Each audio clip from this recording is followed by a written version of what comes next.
दोस्तों, old is gold में आपका स्वागत। स्वास्थ्य संबंधी चर्चा के अंदर आज मैं आपको आयुर्वेद की एक बहुत ताकतवर जड़ी बूटी,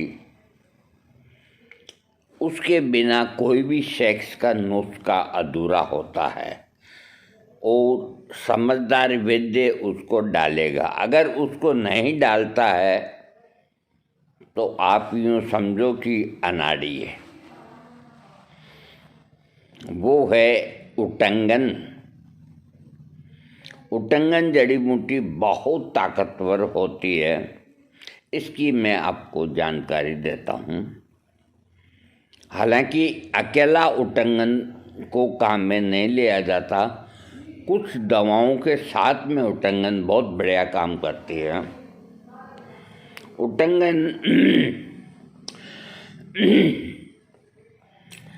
उटंगन के नाम से परिचित बहुत कम लोग हैं। ये एक छोटा सा पेड़ का पौधा है जो कि वुल्फ गुच्छों में और पिस्तारों के आकार में होता है। उटंगन के लक्षण और को ठीक करने में बहुत उपयोगी सलाह दी जाती है। ग्रामीण इलाके में लोग उटंगन की अर्थव्यवस्था और समुदायों के मिश्रण का इस्तेमाल कर कई बीमारियों के घरेलू इलाज के रूप में करते हैं। इस लेख के अंदर मैं आपको उटंगन के औषधीय गुण बताऊंगा। उसके पहले ये इसका जो पौधा होता है उटंगन का, ये रोएदार इस तरह का होता है।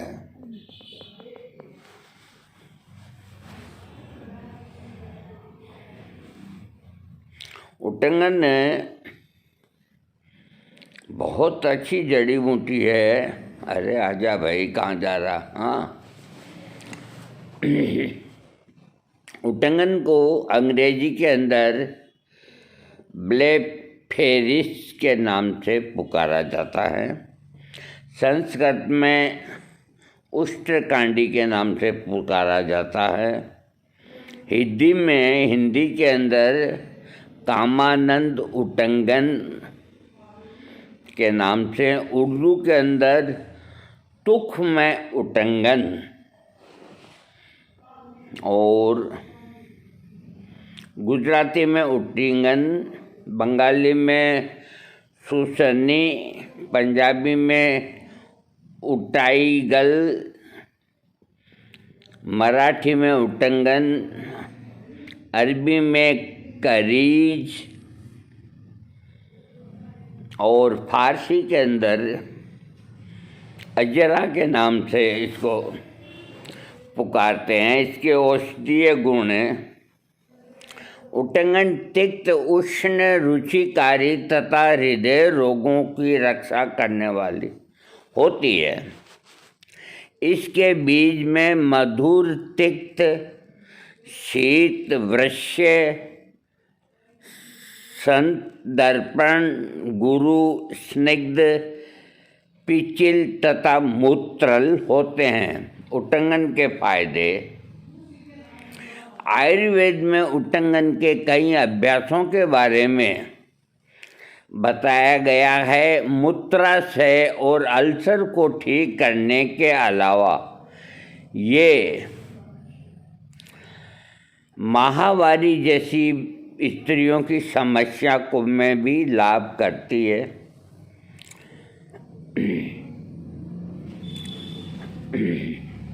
अगर आप सांसारिक से जुड़े संबंधों से परेशान हैं तो उटंगन का प्रयोग करना आपके लिए फायदेमंद है। इसके लिए 1 से 2 ग्राम उटंगन के मसालों का सेवन करें या इन मसालों को पीसकर छाती पर लगाएं। इसे छाती पर लगाने से खांसी में आराम आता है। उटंगन पंचांग को सूखा करके काढ़ा पीने से श्वास और खांसी में आराम मिलता है। पेशाब के दौरान दर्द होने की समस्या जो होती है, अगर आपको इस तरह की कोई समस्या है तो किसी संक्रमण का कारण हो सकता है, यानी कि पेशाब में इन्फेक्शन होता होगा। इससे राहत पाने के लिए 1 से 2 ग्राम उट्टंगन के बीज के टुकड़ों को मट्ठे के साथ में लें और उसमें समान भाग में मिश्री मिलाकर सेवन करने से पेशाब का इन्फेक्शन ठीक हो जाता है। लिकोर या बहन बेटियों का उट्टंगन का प्रयोग किया जाता है। इसके लिए 5 से 10 ग्राम मिश्रित पंचांग के रस में मिश्री डाल करके और शरबत बना के पिलाना चाहिए। अब ये मर्दानगी के लिए वीर्य की गुणवत्ता के अंदर उट्टंगन का बहुत बड़ा पार्ट है। 10 ग्राम उट्टंगन बीज में बराबर मात्रा में गोखरू कुल 200 मिलीलीटर दूध में मात्रा, जब इसकी मात्रा आधी हो जाए तो अच्छा करके और अलग रख लें। ठंडा होने पर इसमें, हाँ, कुल मिला के ये इनका कहने का तात्पर्य ये है कि 10 ग्राम उट्टंगन के बीज को बराबर मात्रा में गोखरू के बीज लें और 200 ml दूध लें गाय का और उसके अंदर इनको डाल दें और गर्म करते रहें। जब आधा रह जाए तो उतार के ठंडा करके इसमें मिश्री मिला करके पिएं। इसका सेवन वीर्य की गुणवत्ता में भरपूर है, यानी कि उट्टंगन वीर्य को गाढ़ा करता है, वीर्य को बढ़ाता है। इसीलिए सेक्स की जितनी दवाइयाँ बनती है उट्टंगन का प्रयोग। बहन बेटियों के मासिक धर्म की समस्या में पेट में दर्द तेज होना और चिंता करती रहती है, तो आयुर्वेद विशेषज्ञ के अनुसार उट्टंगन के उपयोग से माहवारी में बनी समस्याओं में आराम मिलता है। ये रक्त प्रदर की समस्या के अंदर भी उपयोग में लेने से लाभ करती है। समुद्री भोजन का रस और 5 मिश्रित रस में बराबर मात्रा में मिलाकर इसका सेवन करें। जख्म को जल्दी ठीक करने में मदद करता है। उट्टंगन के आर्किटेक्ट को पीसकर घाव पर, जहाँ घाव है उसको लगाने से, इसके इस्तेमाल से घाव जल्दी भरता है और दर्द भी आराम होता है। घाव ज़्यादा बड़ा या गंभीर हो तो फिर डॉक्टर के पास जाना चाहिए। ये दाँत खाज में भी उट्टंगन, इसका पूरा पंचांग लेकर के पीस करके समान मात्रा में चक्रमत का पंचांग कल्क मिलाकर रखें और दाँत की जगह पर रखा जाता है। इसके उपयोग से कुछ ही दिनों में दाँत को ठीक किया जा सकता है। शरीर की कमजोरी को दूर करता है उट्टंगन। अगर आप किसी काम में बहुत जल्दी थक जाते हैं, इस बात को ज़रा समझने की कोशिश करो। आप युवा हैं और कोई बीमारी प्रत्यक्ष में आपको दिखती नहीं है और आप जो भी कोई काम करते हैं और थोड़ा सा काम करते ही आपको थकावट महसूस होती हो, और हमेशा कमजोरी महसूस करते हों तो घरेलू उपायों की मदद से आपके शरीर की ताकत बढ़ सकती है। इसके लिए 1 से 2 ग्राम उटंगन के बीज के अनुपात में बराबर मात्रा में मिश्री और पूरी मात्रा में सेवन करें। इससे शरीर की दुर्बलता मिटती है और ताकत आती है। ये बहुत सरल नुस्खा है। ताकत का मतलब ये होता है कि शरीर के अंदर रक्त बनता है और रक्त बनने से वीर्य गाढ़ा होता है और वीर्य ही इंसान की शक्ति होती है। जिसका चेहरा फीका पड़ जाता है तो समझ लो उसने अपने वीर्य का नाश कर लिया, या वो एनीमिक है, उसका हेमोग्लोबिन कम है। इसलिए वीर्य की रक्षा करना, देखो अगर कोई नदी गंगा में जाकर के मिलती है कोई दिक्कत नहीं, और गंगा जाके समुद्र में मिलती है कोई दिक्कत नहीं, लेकिन कोई नदी गंदे पानी के नाले में जाके मिलती है तो फिर दिक्कत ही दिक्कत है। मेरे कहने का मतलब ये है कि आदमी को अपने वीर्य की रक्षा करनी चाहिए। जबकि एलोपैथिक के डॉक्टर क्या कहते हैं ये भी मैं आपको बताए देता हूँ। वो हस्तमैथुन करने को बढ़िया चीज़ समझते हैं कि इससे आदमी का तनाव घटता है, कोई कमजोरी नहीं आती, ये एक वहम है। एलोपैथिक और ज़्यादा विकसित जो देश हैं उनकी ये सोच है और भारतीय ऋषि मुनियों की ये सोच है कि जो वीर्य है वो निकलना चाहता है, परमानंद के लिए, आनंद के लिए निकलना चाहता है। तो यहाँ मैं ये तो नहीं कहूँगा भी कोई किसी के साथ कुछ ज़बरदस्ती करे, वो अपनी पत्नी या प्रेमिका के साथ संभोग करे, उसमें जो वीर्य डिस्चार्ज होता है तो कोई तरह की कमजोरी नहीं आती।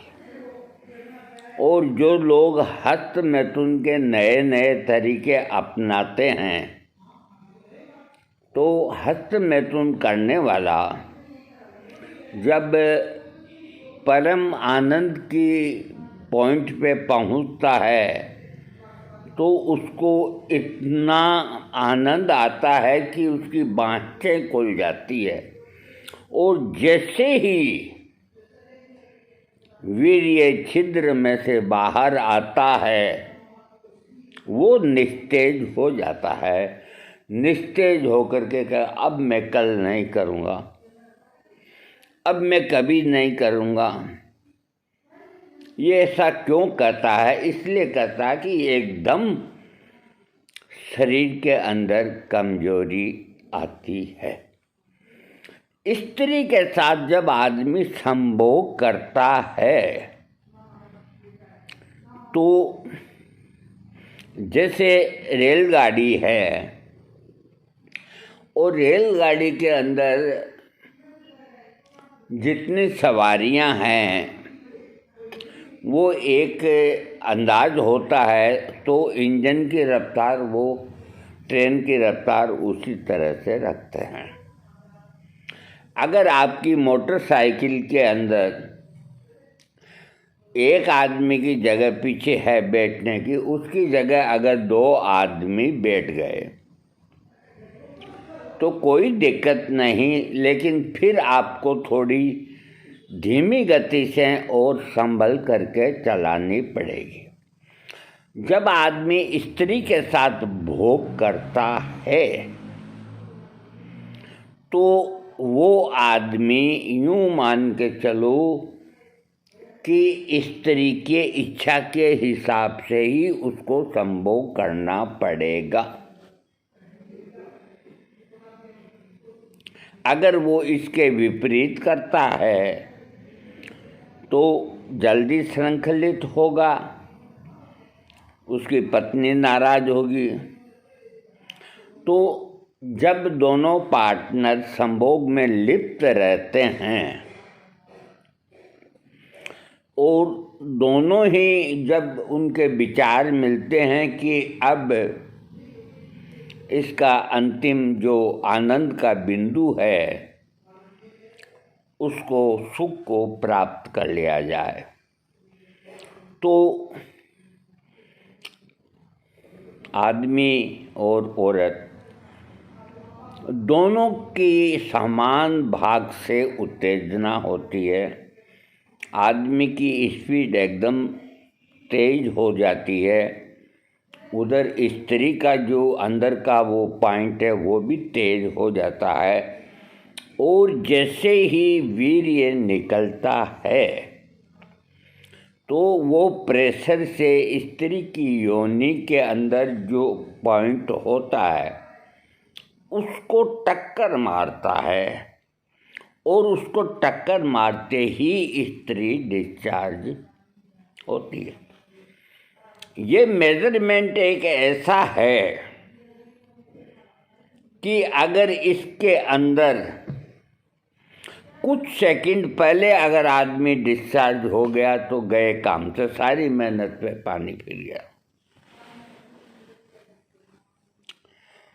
तो जो स्वस्थ हैं, जो निरोग हैं, वो दोनों एक साथ ही श्रृंखलित होंगे और एक साथ श्रृंखलित होने के बाद आदमी शीतलता महसूस करता है, रिलैक्स महसूस करता है और अपनी साफ सफाई करके दूध या कोई चीज़ उसको पीने की है तो वो पीता है। स्त्री भी बाथरूम में जाकर के आती है और दोनों आनंद से सो जाते हैं। उनकी दोबारा तिबारा करने की ख्वाहिश नहीं होती, क्योंकि जब भर पेट खाना अगर एक ही समय मिल जाता है तो घंटे 2 घंटे बाद कहोगे तुम कुछ खाओगे क्या, तो इच्छा नहीं होगी। और भरपेट खाना नहीं मिलता, भूखा आदमी रहता है, तो वो 2 घंटे बाद कोई कचौरी खा के आता है कि यार आज खाना कम खाया, कुछ खा लें, कुछ खा लें। यही हाल संभोग का होता है। दूसरी बात, जो संभोग करते हैं तो उनको रात्रि के प्रथम पहर के अंदर संभोग करना आयुर्वेद बताता है।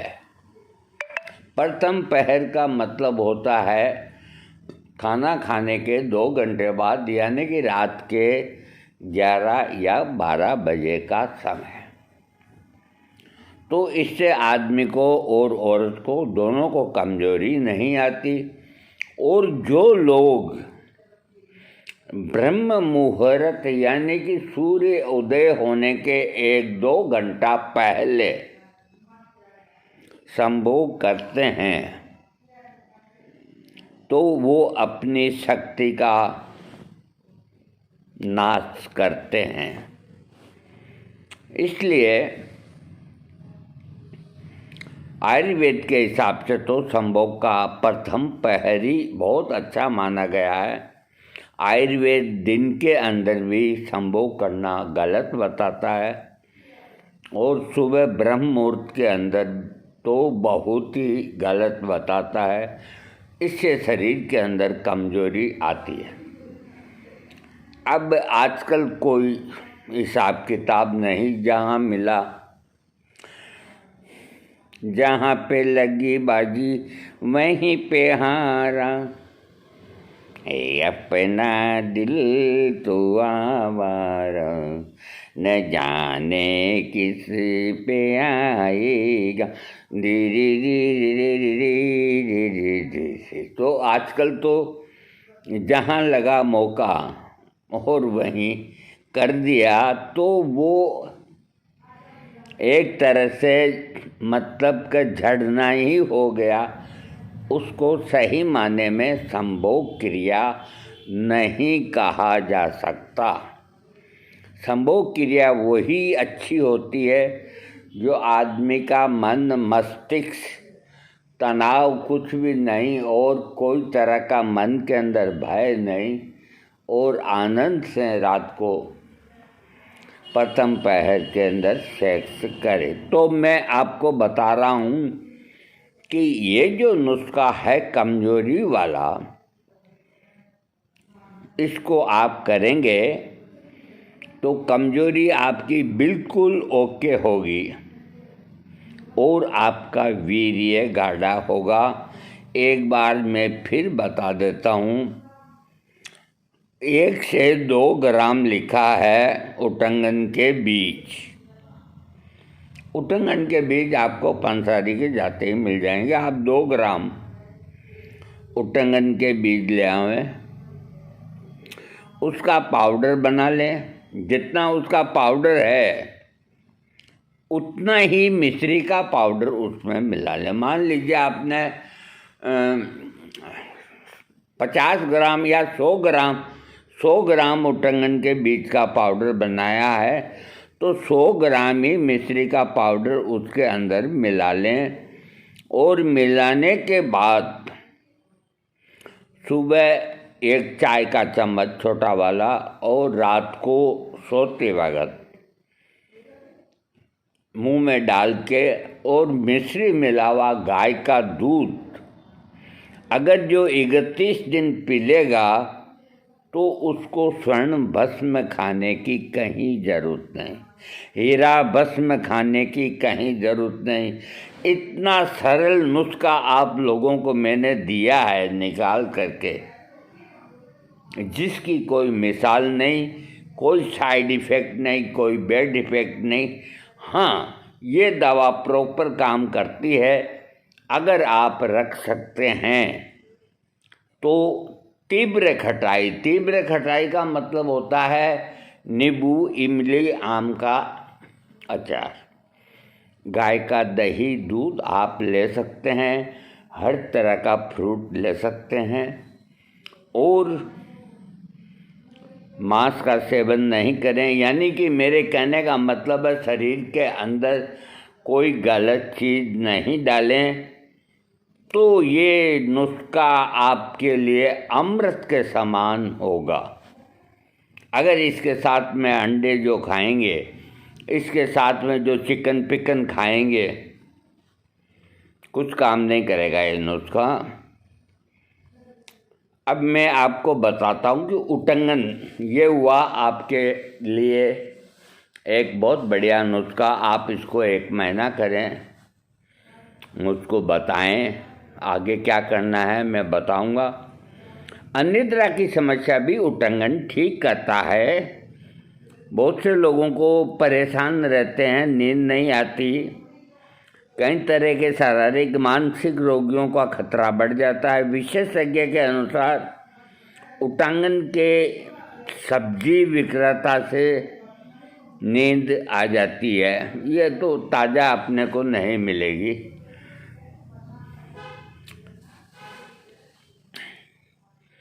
उटंगन के कौन कौन से भाग काम में आते हैं, तो इसके बीज अधिक काम आते हैं और इसका पूरा पंचांगी काम आता है। सामान्य रूप से 1 से 2 ग्राम उटंगन के नमूनों का सेवन करना चाहिए। यदि आप किसी बीमारी का घरेलू उपचार कराना चाहते हैं तो आयुर्वेदिक चिकित्सक की सलाह अवश्य लें। इसमें चिकित्सक की सलाह इसलिए बताई गई है कि कहीं आप मात्रा ज़्यादा न लें। उटंगन का पौधा भारत पाकिस्तान और ईरान के अंदर पाया जाता है। कुल मिलाकर के उटंगन एक धातु पौष्टिक, वीर्यवर्धक और तनाव को दूर करने वाली, बहन बेटियों की लिकोरिया और रक्त प्रदर को ठीक करने वाली, अनिद्रा को दूर करने वाली एक दिव्य जड़ी बूटी है। इसका अगर आप सही तरीके से प्रयोग करेंगे बहुत लाभ होगा। तो उटंगन और मिश्री का पाउडर का जो प्रयोग बताया है वो आप कर सकते हैं, और नहीं तो आप जो भी नुस्खा बनाते हैं जैसे शतावरी, अश्वगंधा, सालम पंजा, रूमी, मस्तंगी, शकाकुल, मिश्री, फलाना, ढींचड़ा, पूंछड़ा, तो उसमें उटंगन के बीज बराबर डाल दें। अधिकतर यही होता है कि नुस्खे के अंदर मिलाते हैं, और मैंने आपको बताया है सेपरेट उटंगन और मिश्री। इसको खा के देखें। गाय का दूध, मिश्री मिला हुआ, खटाई का परहेज, मांस से दूर,